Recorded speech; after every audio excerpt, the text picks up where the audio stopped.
Yeah, it's crazy. I can't. They went Anderson, Simmons. I think we both like the Simmons signing. Don't get me wrong. I've been called out on that. I'm like, yes, I did. At the time, I liked it definitely. No one knew that he was that weird and just like a Right, clubhouse oddity. right. And at the time, I thought it was a great move. A lot of the times we say we like this move, right? And then it hasn't worked out in the last couple of years. And hopefully this year is different. Mitch Garver shipped to Texas. That was the first domino to fall. Going from Garver to Sanchez, I think, is also a downgrade, probably all around. But how big of a drop off do you think that is, Ted? And you and I both have been Mitch Garver train for a while.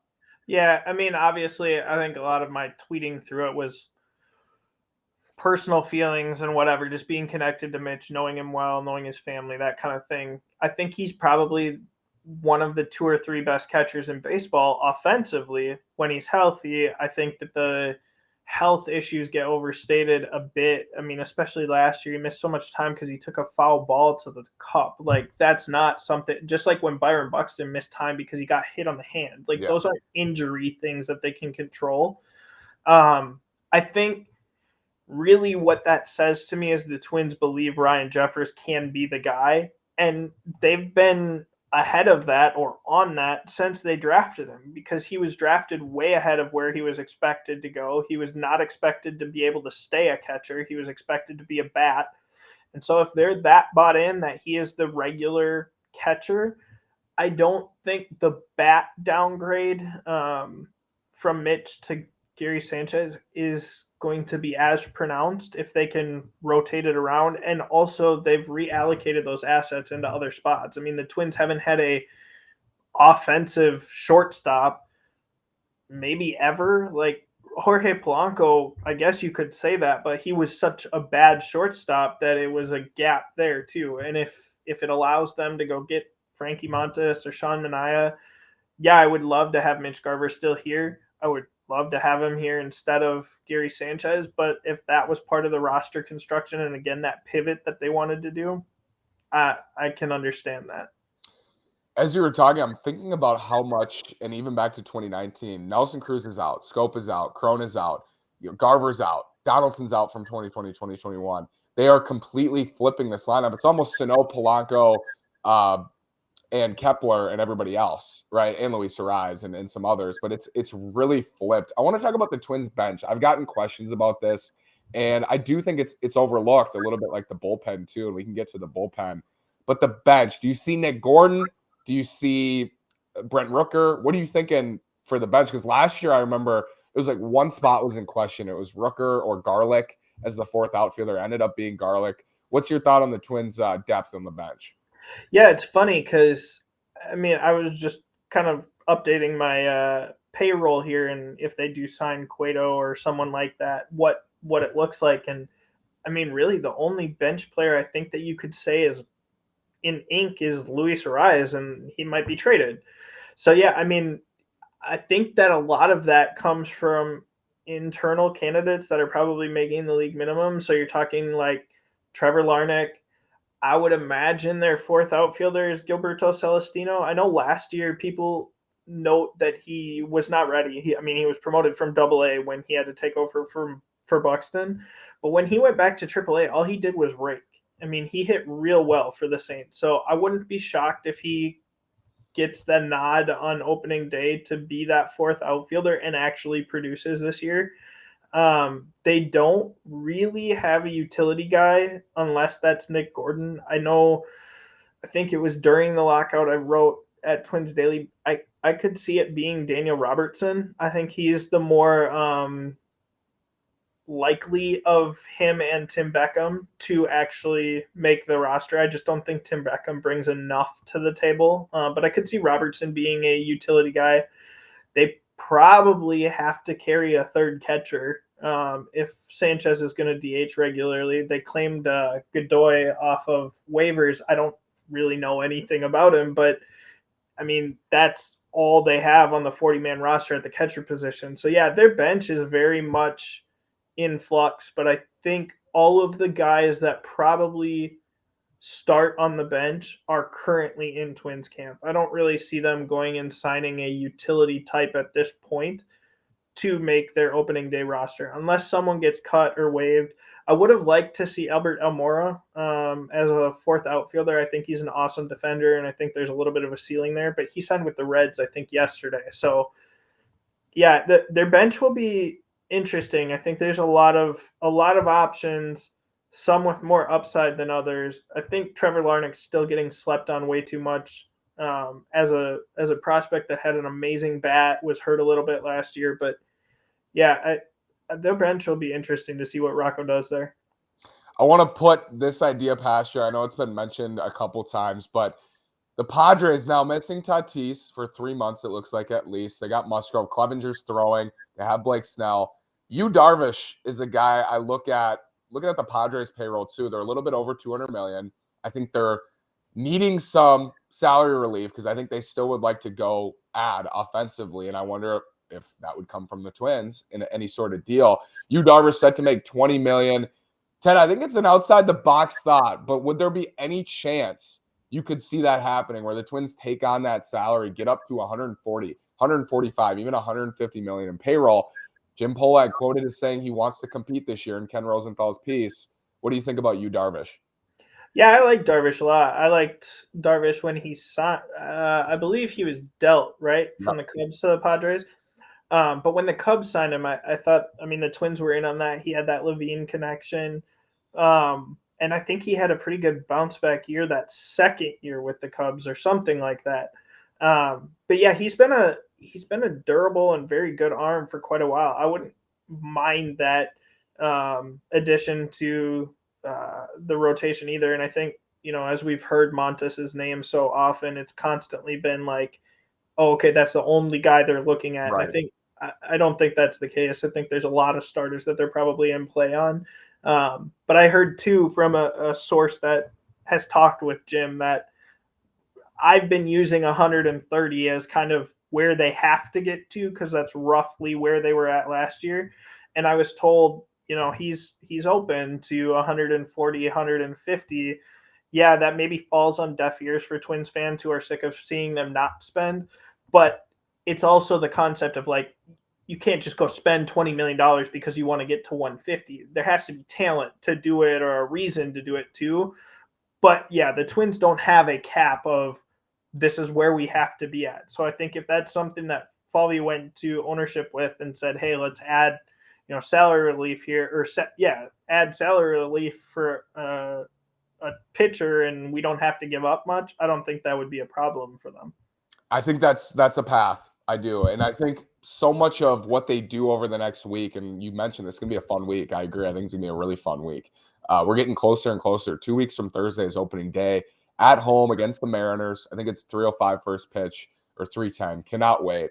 But I think that's a path. And if that's the case, you're right. They need to add talent, but I would love to see them supplement and get to that number. I think a lot of what they do is going to also have an eye toward 2023. And if you can add Darvish, I believe he's a free agent after 23, or Montas, you mentioned, free agent after 23. You're looking at a rotation next year with Gray, that addition, whether it's Montas, Darvish, whoever, was 2 years of team control, Kenta Maeda, Joe Ryan, Bailey Ober's in the mix, maybe Jordan Balzovic's in the mix, maybe you got more guys in the mix coming up the pipeline.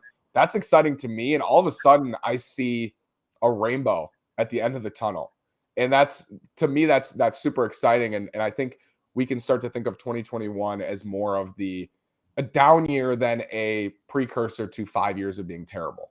Yeah, absolutely. And they've obviously, this front office has managed that before. They managed it with I believe the first year they were here, the Twins were good under Molitor, and then Molitor took that big step backwards, or the team took that big step backwards, and they reloaded right away and figured it out. And I think that's really, it doesn't have to be a constant rebuild when you're bad. Sometimes it's rearranging the pieces and keeping what you have and putting the puzzle back together. It's not this overhaul every single time. And I think this front office has shown they have an idea of how to do that. I would have been really frustrated. And I think, I don't want to put words in your mouth, but you would have been as well if they just decided. And I think a lot of people assumed, a lot of fans assumed the Twins sucked last year. They're going to suck for the next 5 years. And that's just, I don't like that assumption, because then I think teams do operate that way because it's the expectation. I'm really glad to see the Twins not. With that being said, What do you think they're at right now, Ted, for an offseason grade? If it ended today, there's no Cueto. They acquired Sonny Gray. It's not going to end. I don't think they're done. But if it did end today, what's the grade given what the needs were coming into this winter? Yeah, I mean, I'd probably put them at a B. I think roster construction wise, they really haven't done anything as far as like changing the holes. They've filled the holes, but they haven't really added because they've just made up for the losses that they've had. The reason it's a B instead of like C or average is because Carlos Correa makes such a big difference. Yeah. But what puts them over the top into that A range is you increase the water level of the bottom of the rotation, so you go get a Cueto type, and then you also go get another starter. You didn't bring Carlos Correa in here to have Joe Ryan be your number 2. I mean, Joe Ryan looked really good last year, but it was 5 starts. So yeah, I think they're within striking distance of an A. I think that they know that, and I don't think that they're done either. Super exciting. I hope it all comes together. I think this summer has the potential to be really exciting. I think they're going to be entertaining, if nothing else, this summer, which is great. Who's someone under the radar, Ted? I'm going to put you on the spot. Under the radar, Twins fans aren't really talking about who you think is an X factor for the team in 2022. Yeah, I think if I'm going prospects, I think that they are probably more likely to get production from a pitching prospect than hitting. I think Royce or even Austin Martin could debut, but I don't know that it'll be a regular enough role, especially with Correa here now, to make that much of an impact. But I think a lot of the pitchers that get talked about are the Blazovic, the Winder, Canarino. But the guy that actually started Grapefruit opening day for me, I think, is going to be a very good arm for them, and that's Cole Sands.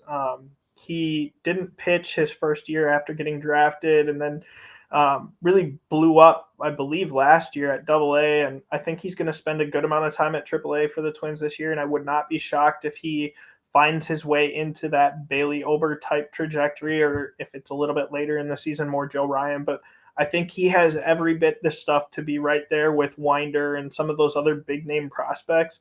And I was going to touch on that. I mean, it's awesome for Twins fans now that the Saints are so close. So many of these top prospects for the Twins are going to play for the Saints this year. Royce Lewis should be there. Austin Martin should be there. Basically, all these pitchers should be there. So, whether we see them with the Twins or you see them in St. Paul, you're going to see a lot of top prospect talent ready to help this club. I think the rotation is going to be Durant, and we'll talk about that as well before we close. Jordan, Winder, Sands, this rotation, I think, is going to be ready to go for the most part, hopefully by midseason, which is super exciting. You mentioned Royce. Do you see Lewis starting at AAA, Ted, or where do you think they will start him? I think where they start him is a big deal. I mean, he hasn't played above AA. He hadn't played a game in over 2 years until the other day.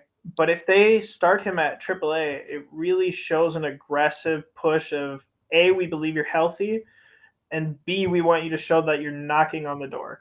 I think sometimes AAA gets that idea that it's a lot of 4A guys or veterans that they're just trying to get back to the big leagues. It's not the same test that AA is, and that might be true. So maybe they start him at Wichita for that reason.